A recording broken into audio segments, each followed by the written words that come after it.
guys, and welcome to another mini episode of What the Faux Travel Podcast with Nick and Amy. This one is all about cycling around the world.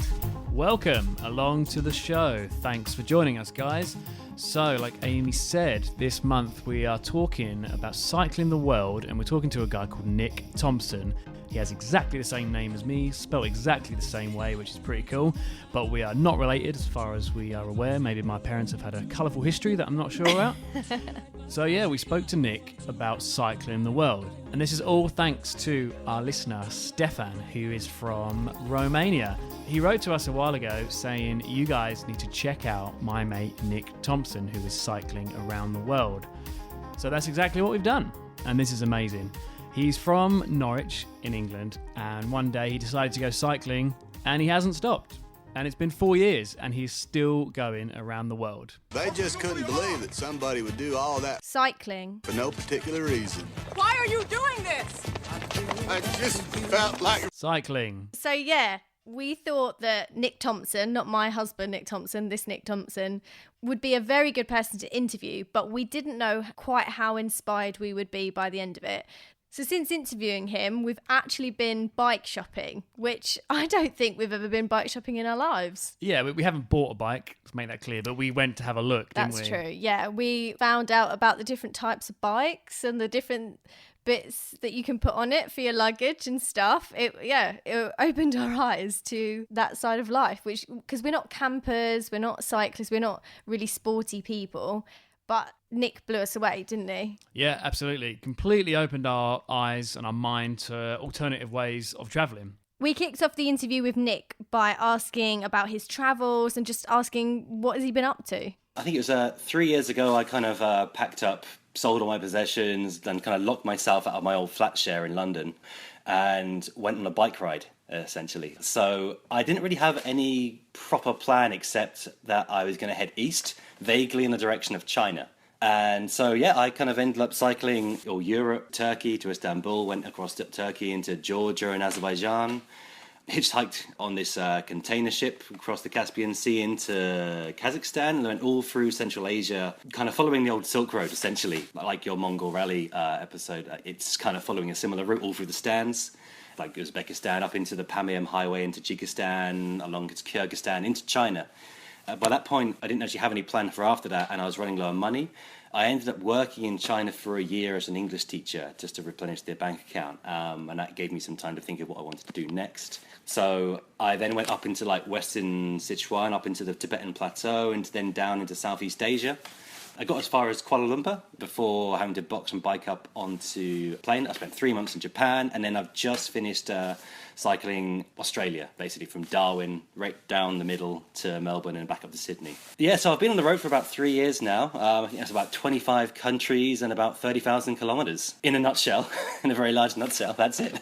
I am not a cyclist. Exercise to me is not really a thing. When I was a kid, my kind of childhood sporting career was lost to Nintendo. It was a means to an end. I used my bike to get to work in the morning to avoid the Northern Line at rush hour. And I guess I wanted to go travelling, but I've been backpacking in Southeast Asia before, and I've done like interrailing. I didn't really want to do that. I wanted to do something else that was a little bit more of a challenge. And I really like the idea of overland travel. So like, not having a continuous journey from your doorstep all the way to wherever it is you're going to go or end up.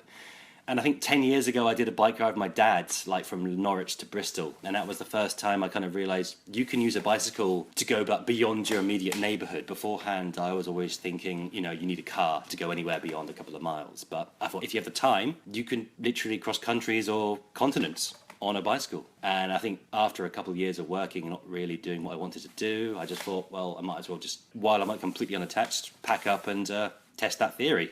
So there you go. You heard him say it. He is not a cyclist. I guess before talking to him, we assumed, he was like a pro cyclist, really fit.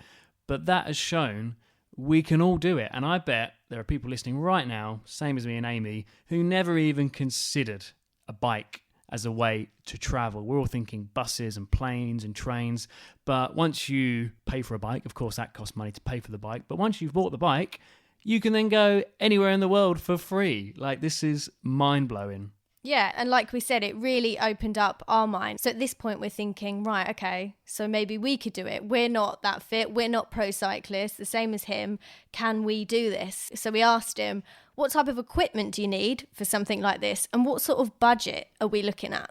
So I don't actually carry a backpack. The bike does all the work, basically. I just pedal. So I've got kind of panniers on the wheel, like on both of the wheels, and there's a big bag on top. Like the bike carries up to 90 kilograms of luggage, like of equipment, and so I'm completely self-contained. I've got a tent I sleep in most nights. I've got stove for cooking and carry food, water, clothes for like all 4 seasons. So I've been able to cycling across deserts or cycling at 4,000 meters above sea level in the winter. People use different things depending on their budgets. Like I was saying, people with an old second-hand thing, they've just refurbished themselves and gone on a bike trip. There are like specialist kind of touring bikes, which have all the places you can screw in racks for panniers as well. But a mountain bike is absolutely fine. I wouldn't recommend a road bike. It's a bit too lightweight and not very strong, but people do it.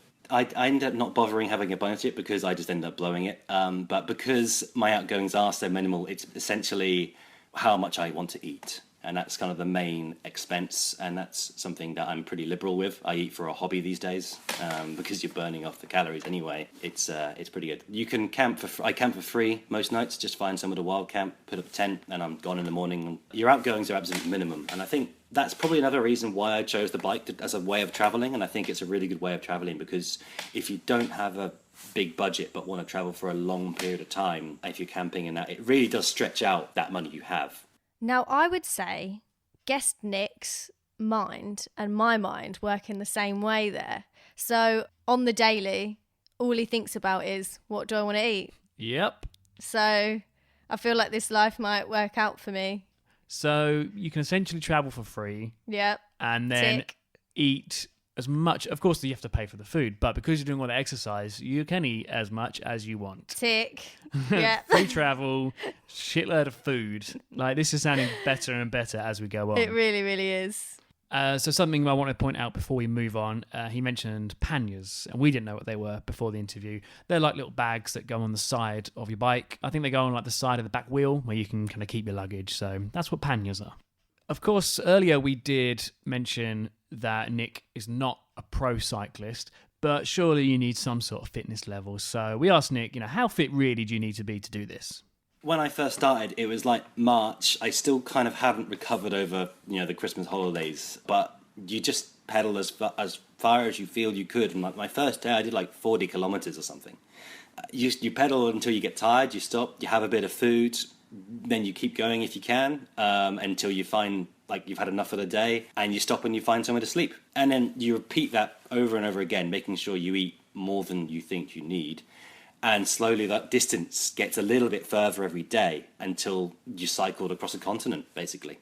I think 2 weeks it took me to kind of build up a level, a relative level of fitness to kind of feel like I could do this every day. But there has been times when I have just thought, nah, sod this, I want to have a break. And you do. Like if I'm having a bad time or if I'm really tired, I'd have a day off at least once a week anyway as a rest day. But if I'm feeling really tired, I'd go find a city, go into a hostel. If it's in Europe or that, I'll just check in there for 2 or 3 nights and just have a proper break. And at the end of the day, I'm traveling. Like I'm a traveler who uses a push bike. I'm not a cyclist who's traveling. So, I'm there. I want to see a city. I want to stay for a few days. And there have been times when I've hitched a ride or taken a bus or a train. I've not set out to do like every inch of the way. If you want an excuse to eat whatever you want twice, go on a bike tour. And if you travel for food, like if that's one of the main reasons you travel, go on a bike tour, because you can just like in Thailand, I played the game called Grazing, which is just going around the night market and you constantly had to have something in your hand eating for 2 hours.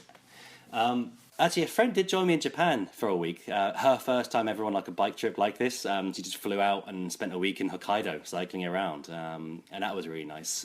I've been independently travelling alone, but I've met heaps of other cyclists on the road as well. Central Asia is a real popular kind of place for us lot who like do a bike tour. You've got some amazing scenery, it's wild, it's a really interesting place to ride. And it's a real kind of bottleneck, essentially. There's Russia to the north, which is awkward for visas to get enough time to cross such a big country. And Afghanistan to the south, which, for obvious reasons, is a bit tricky.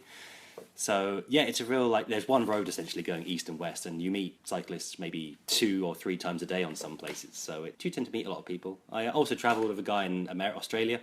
Just met him on the side of the road. He was doing a similar route, and we cycled together for a couple of weeks, which is nice. It's good to have the company. That's good to hear that, as well as we mentioned earlier, eating whatever you want, it actually doesn't seem like a lonely trip. He was just saying how he's met a lot of people doing exactly the same thing. So immediately you're going to be on that same level with someone. You're like, oh, you're cycling, I'm cycling. We've got that in common. Let's travel together.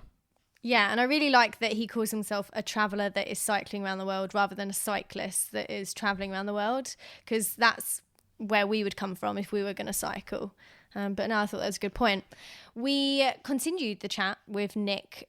As you can imagine, cycling around the world, you might not be always sleeping in hotels or hostels or Airbnb or even couch surfing. Sometimes you're going to be camping on the side of the road. Like he said, he's got that cooker with him so he can cook his food.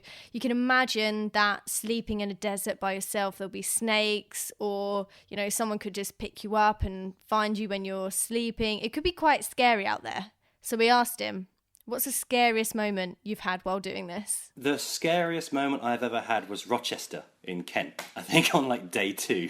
It's just a bit of road rage, you know. This was my second day. I was going very slow up this hill with a boat that was way too heavy for what I could do. And it was, I think, morning rush hour, and I held up this guy for a bit longer than he wanted to be. And just, you know, he kind of cut me off, shouted the window, flip birds.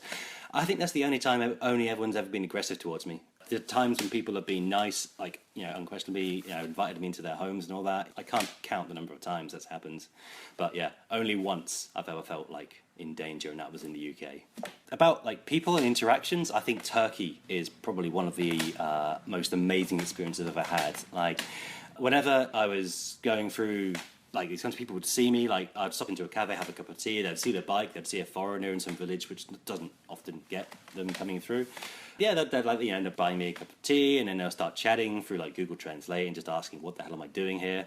Usually I'd get invites to come back with them to their home to have dinner, and then or just to sleep in their house or something like that. It was insane, the amount of invitations I'd receive on the road. If it's just a tea or if it's a meal or just, yeah, it's incredible.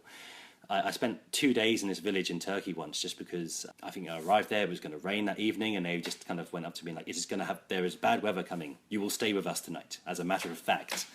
And then, yeah, I sort of helped him out in, like, you know, I think it was a cherry farms in the area, and so I helped him out for harvest time. It was then, and then they like gave me like 3 bagfuls of these, like, you know, fresh organic cherries to carry on the road with me, which, when you're on a bike, is kind of inconvenient because carrying all that weight, but it was just so nice to, like, you know, receive that. Turkey is one of them. You'd have to really find a place to camp that is hidden if you didn't want to talk to anyone. Like, after a long day, if you just want to kind of go to sleep at, like, you know, 8 o'clock at night or whatever, you'd have to be really strategic in where you find somewhere, because otherwise someone will see you and then they'll invite you or do something nice, which it's just so inconvenient sometimes. But I think Turkey for the people. In terms of, like, epicness, I've got to say, like, Central Asia, Tajikistan and Kyrgyzstan, there's this road called the Pamir Highway, which is really famous, like, amongst, I think, like, Mongol ralliers and cyclists alike rave about this place. You're, like, up 4,000 meters above sea level. You're on the border with Afghanistan, which kind of doesn't lose its street cred, makes you sound like a hardy adventurer, even though it's really, like, safe. Like, we heard some gunshots one night, and then the soldiers the next day told us, oh, yeah, that's just some bored kids. They found a gun the other week, and they're constantly using it. But, like, the sheer scenery, and, like, it's such a wild place. You can see the Hindu Kush mountains in the distance. You've got, like, the white-capped mountains that are, like, 7,000 meters tall. And you're just cycling there on a push bike, struggling to breathe. Damn those Turkish people being nice. Too friendly. I can definitely relate to that, though, because I am one of those travellers where so sociable, love hanging out with new people and all of that. But once I've done it for like a few days straight, I need my time on my own. That's where I refuel. That's where I get my energy from. I need to have some downtime. So I appreciate that. Yeah, but a good problem to have, the locals being too nice. That's so funny, though. I want to show that clip of audio to anyone who says, like, oh, you're going to go to Turkey, that sounds dangerous, or you're going to go to Eastern Europe or the Middle East. Oh my God. I love the fact that the only problem he had was in Kent in England, and he's been almost everywhere around the world. So that is fantastic. Show that to anyone who doubts, you know, that the world is a nice or safe place. Yeah, definitely. And it kind of relates back to one of our last mini episodes where we spoke to another Nick. So many Nicks. Indigo Traveller, where we spoke about how the media portrays different countries. So if you've missed that, definitely go check it out. All right, so moving on, we wanted to know what this whole experience has taught Nick. I think I'm definitely more resilient than I have been. It teaches you to, like, when your bike's broken in the middle of nowhere and you've got to kind of fix it or find the solution to something, like maybe your tent's broken or something. You find, yeah, like beforehand, I'd kind of have a little panic attack and just completely like, what am I going to do? I should say I'm not a mechanic. I'm probably the least technical person in my family.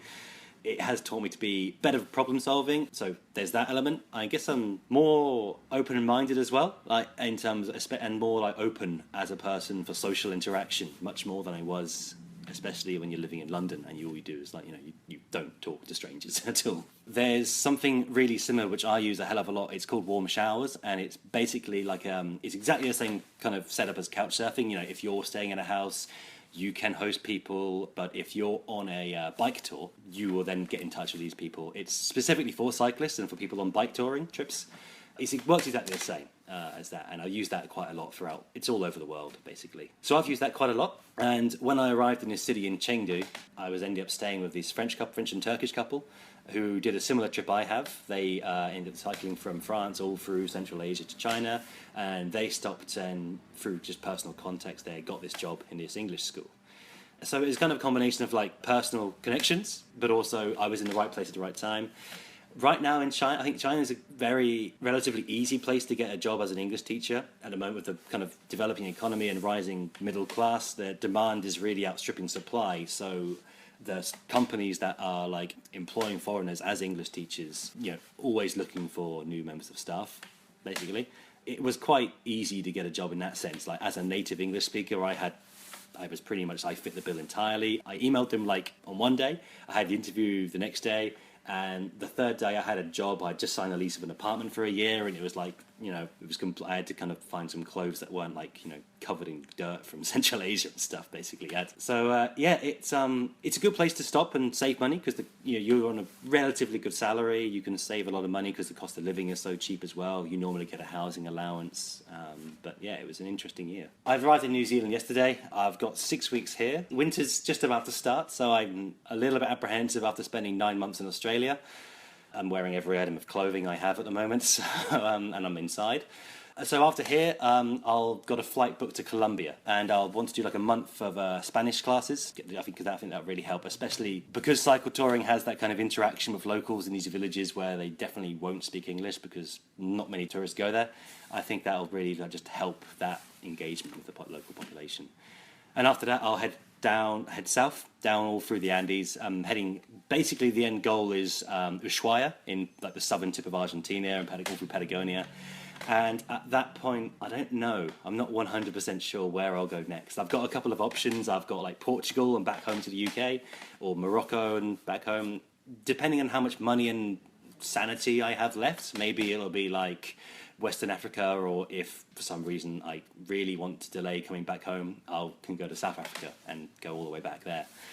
It's completely open-ended, as I say. I might get to Ushuaia and think enough is enough. I've had my fair share. By that point, I'll have probably been on the road almost 4 years now, and I started this trip when I was 25, and now I'm kind of almost 30, and I'm thinking might need to start thinking about real life again. I've been avoiding it for quite a long time. I've had a good run, so maybe. It's becoming more popular every year. You see, looking just at hashtags and Instagram and things, it's becoming bigger and bigger as a way of travel, I think, which is really cool. But then also, through these social networks, you meet other people that you think whatever I'm doing is amazing. Then there's a guy who just blows me out of the water, basically. So there's a guy doing it almost the same route as I have on a unicycle. There's a guy on a penny farthing that has been around the world as well. Whatever level of insane you think you're doing, is always someone that is crazier, basically. So that's worked well with timing. So the time we're recording this right now, I heard 2 days ago that a guy from England has just been the first person to complete a journey around the world on a unicycle. And that's what Nick just mentioned. That just blows my mind. So where is he keeping his stuff? Has he got his backpack on his back when he's doing it? I don't know the details, but he must be wearing a backpack. That must take a long time on a unicycle. Wow. I just can't even comprehend that. Yeah, amazing. So you see, there are all these alternative ways of traveling. I feel like these people are going to be like, you travel on public transportation. That is so like 19th century. But yeah, people are just doing it their own ways. Did like, we by have manpower. public transport in the 19th century? Maybe I meant 20th century. So we asked Nick what advice he would give us if we wanted to do something like this, which I think is quite likely. Yeah, I'd say so. Have a go. You've got a bike in the garage, you've got a backpack, go out. You can plan this as well, like just go out of your house with like a tent and a tiny little stove, or even if you don't have that, just go to a pub and get a meal. Cycle out your house, find a wood or a grassy bit, camp overnight, wake up and then until the sunrise, pack up your tent and come home. That is essentially my life, just a little bit shorter. If you like it, great. If you don't like it, it might not be for you. But just have a go. Like, there's a lot of gear that I've bought over the years, which is kind of a bit specialist. And if you go online thinking, I want to do a bike tour, and you look at all the equipment that you apparently need to buy, it might be a bit inhibitive. Whereas you can go out just with a backpack or your old bike that's a bit rusty in the garage, it's been sitting there for years. But yeah, just have a go. See if it agrees with you, if you like that way of travel. In the UK, maybe I'd wait until summer, just right. But yeah, that's really good. Otherwise, there's some really good websites of guys that have done like round the world trips in the past that have got heaps of information. There's this one, I think, called tomsbiketrip.com. He's been like doing this travel for like 10 years now or something like that. And it's just everything you need to know about bike travel in terms of equipment or just, and he's very much that relaxed kind of like, you can just use whatever you have. Don't let that prevent you from going on a bike ride. And I think that's a really good idea because like anything, there are certain things that you think you need, but really you don't. You can find me mainly on Instagram at Cycling Elsewhere. That's where I post most things. There's also a Facebook page, Cycling Elsewhere, or my very seldom updated blog. I'm a bit behind on that, which is cyclingelsewhere.com, just when I tend to write up little stories about what I've been up to. If you've got any questions, you can do that through the Facebook page. That would be the best way of getting a response. Hopefully, I'm looking forward to getting back on the right bike after a couple of months off working in Australia. Basically starting all over again. Like after 3 months off, any level of fitness I had has disappeared. It's day one all over again. There we go. Thank you so much, Nick, for joining us. So the name of his social media platforms, again, is Cycling Elsewhere. But of course, we'll tag him in all of our social media posts about this episode. And we've said it before, really, this has totally opened our eyes to alternative ways for travelling that we never, ever would have considered before. Yeah, and it's come at exactly the right time because, like we said on our last episode, in September we are quitting our jobs for good. We've actually already handed in our notices and we are going to be traveling around the world full time. We don't know when we're coming back. We don't know how long we're going to be gone for, if we're coming back. So we've saved a load of money, and doing things like this, cycling around the world, will keep our budget going for longer. So I'm definitely open to this. That will bring this episode to an end. Inspirational stuff. We'll see you guys on the next episode of What the Faux Travel Podcast. See ya. Please feel free to get in touch with the show. You can do that by checking out our website, www.whatthefauxtravelpodcast.com. From that, you can find all of our social media channels. We're on Twitter, Instagram, and Facebook. Our email address is whatthefauxpodcast@gmail.com.